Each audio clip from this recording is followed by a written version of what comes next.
It's good to be back. Well, you know the rules. If you don't, you'll learn them sooner or later. And we've waited long enough. Let's dig right into Princess Twilight Sparkle. Wow, that title gives Magic Duel a run for its money. The episode starts with Rainbow Dash teaching Twilight how to fly. Or at least trying to. Yeah, she ain't too good at it. And then Applejack of all ponies calls Twilight a princess. And Twilight tells them that she's uncomfortable with that. You know what? Addressing a concern like that is definitely worth a point.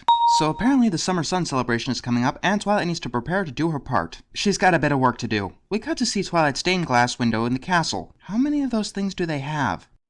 They've really captured your regality. Hey, remember that Rarity wanted to be a princess at one point.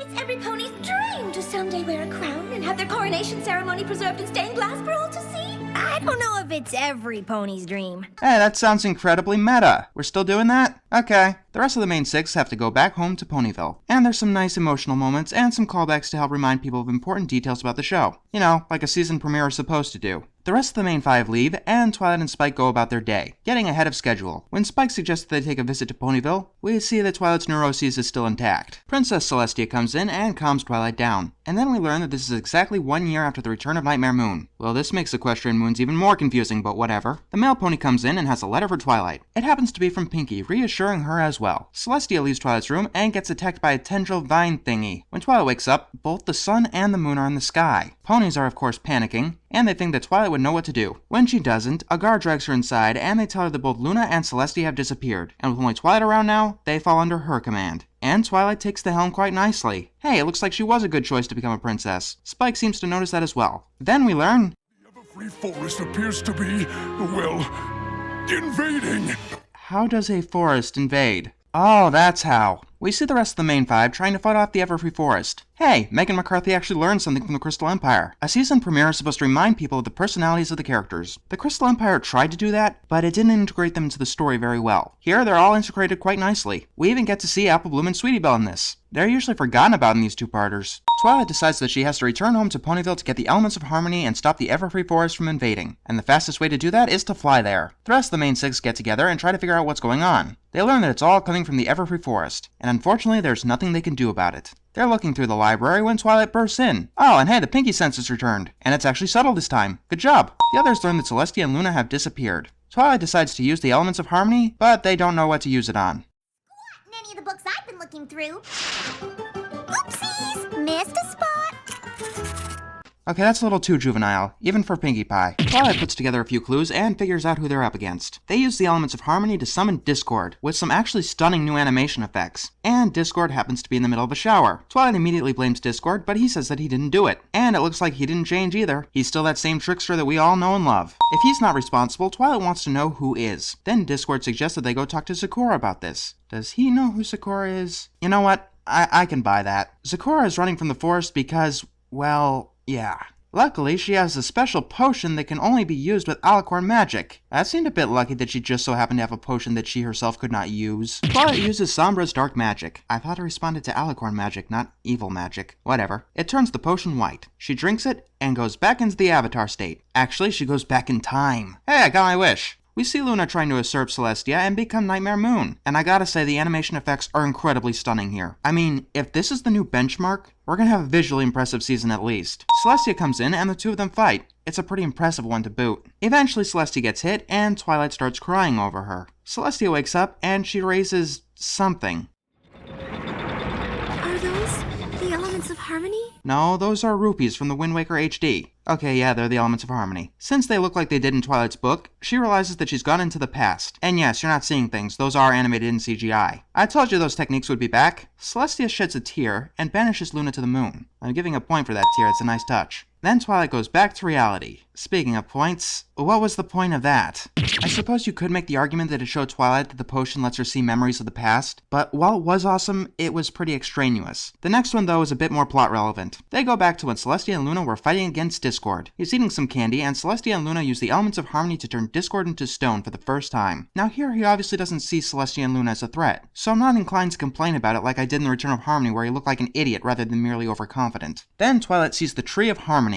This is apparently where the elements of harmony came from. Aw, no chocolate chip cookies for me. The tree itself has a powerful magic that can take care and contain all that grows wherever the tree of harmony resides. When Twilight returns to reality, she tells everyone that she needs to find the tree, and she assumes that it would be in the Everfree Forest. So they begin their journey into the forest, and there is a clever, not a callback, more like a reminiscence of the opening two-parter. At a swamp, they get attacked by something called a crocodile. I think that it might be animated in CGI, since it has a similar structure to the Timberwolves. And if that's the case, their blending has gotten a hell of a lot better since Spike at your service. Anyway, they fight it and tie it up to a variety of trees. Applejack suggests that they take Twilight back to Ponyville and let everyone else look for the tree without her. Okay, first of all, I gotta give props to Ashley Ball for giving this just the right inflection. She's saying it like she's trying to get it out before her inhibitions get the better of her. She doesn't want to say it at all. And using that burst, she explains that Twilight is the last remaining ruler. If something happened to her and they couldn't get Celestia and Luna back, Equestria wouldn't be able to take the loss. What ties this moment together for me is the reluctance, with everyone except Rainbow. Rainbow's a bit of an asshole here.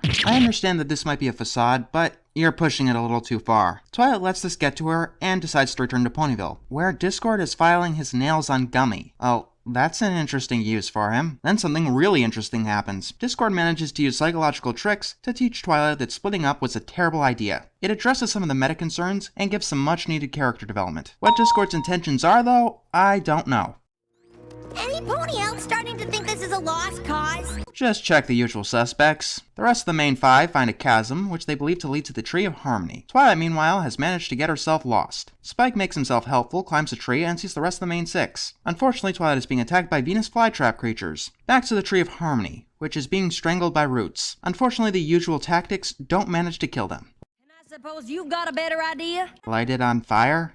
Fluttershy actually realizes that Twilight would know what to do, but she was sent home. And so they realize their mistake. Yay, they learned that they shouldn't do the thing that everyone was afraid that they would do. That is awesome! While they're arguing about whose fault it was, Spike comes running and manages to alert them that Twilight is in trouble. By this point, she's passed out. Before she can get eaten, her friends come to save the day. How they fight these things is pretty intense. Twilight manages to get up and blast the last one. They apologize and we get a really touching moment. I love it. They return to the tree, and using the knowledge of the flashbacks, lets Twilight realize that they need to return the elements of harmony. They all have some reasonable concerns, but decide that giving the elements to the tree is really the only thing that they can do. Of course, the weeds aren't going to give up without a fight. While being strangled, Twilight returns the elements to the tree, and it stops the forest from invading. Celestia and Luna return, and it looks like that all pieces come back. Then the tree gives them a parting gift, a mysterious box with 6 locks. Not even Celestia and Luna know what's in the box. I smell a running arc. When they get out of the forest, Discord is there to congratulate them. They admit that they had to give up the elements of harmony. When Discord thinks of fighting back, Fluttershy keeps him in line. Yeah, I already said my part about that. Let's move on. Then Discord reveals that he was the one who caused all of this mess. Inadvertently, though. The candy he was eating earlier was actually seeds that was supposed to kill the Tree of Harmony as a backup plan. Thousands of moons ago. So like 10 years ago then. Considering that according to Apple Family Reunion, they only have one of those every 100 moons. And their last one happened at the Summer Sun celebration, which was exactly 1 year ago to date. And Apple Family Reunion happened before this episode. Just do me a favor please, and stop using moons as a time period. Discord tells Twilight that he didn't tell her this to help her learn a lesson. Wait, is he gonna be like Twilight's advanced teacher now? She's graduated from Celestia and now has an actual troll teacher who isn't even going to bother hiding it? That is awesome. So we get to see Celestia raise the sun on the Summer Sun celebration, and Twilight creates a special star effect. Oh, so that's what she was practicing for in the beginning of the episode. Still, that's Rainbow's thing. Don't take it from her. And that was my new favorite two-parter. It seems like things are back on track. Since the villains were already established in previous episodes and didn't actually have much screen time, Megan McCarthy's greatest weakness was eliminated here, though she actually seems like she'd be pretty damn good at writing Discord. Maybe we're finding a strength and weakness here. The two-parters have always struggled to introduce each of the main six into the plot and not bog down pacing, and though some scenes here were clearly padding, I think they finally got it right. Speaking of which, the padding, as we critics call it, was freaking incredible. I don't exactly know what happened 1,000 years ago pertaining to King Sombra, but it was nice to get a taste. It addressed a lot of the concerns that many people had with Alicorn Twilight, and now you can find me on the side of supporting it. This definitely seems like Megan was listening to all the criticisms lobbied towards the Crystal Empire. People complained that Sombra sucked, so she gave us 2 villains that everyone loved. People complained that that book wasn't much of a build-up, so she gave us a lockbox that requires 6 keys that definitely can't be opened within 1 episode. It tied together many previous episodes, especially a lot of the Season 3 build-up that many were expecting in Magical Mystery Cure, and it was just all around awesome. I'm looking forward to a great Season 4.